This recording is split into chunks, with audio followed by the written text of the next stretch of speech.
தமிழ்நாட்டில் பார்க்கும் பொழுது மக்கள் நிம்மதியா இருக்கிறாங்களான்னு கேட்டீங்கன்னா நிம்மதியாக கிடையாது. காரணம் என்னன்னா, பெண்களுக்கு பாதுகாப்பு இல்லாத சார்கள் உலவி கொண்டிருக்கும் பொழுது எப்படி பெண்களுக்கு நிம்மதி இருக்கும்?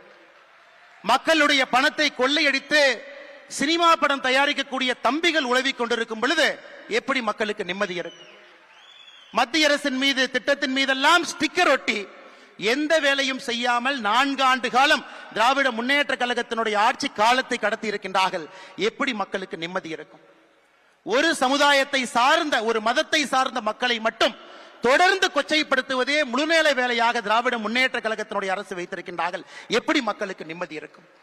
அதையெல்லாம் தாண்டி நடுத்தர குடும்பத்தில் நிம்மதியாக வெட்டுப்படாம வீட்டுல பாதுகாப்பாக யாராவது இருக்க முடியும்னா முடியாது.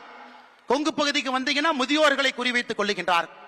தென் பகுதிக்கு போனீங்கன்னா சாதி வன்முறையில கொள்றாங்க. சென்னைக்கு வந்தீங்கன்னா கூலிப்படையை வைத்துக் கொள்ளுகின்றார். எங்கேயும் யாருக்கும் நிம்மதி இல்லாத வாழ்க்கை தமிழகத்தில் கடந்த 4 ஆண்டு காலமாக நடந்து கொண்டிருக்கிறது. அதையும் வீட்டுக்கு அனுப்ப வேண்டும்.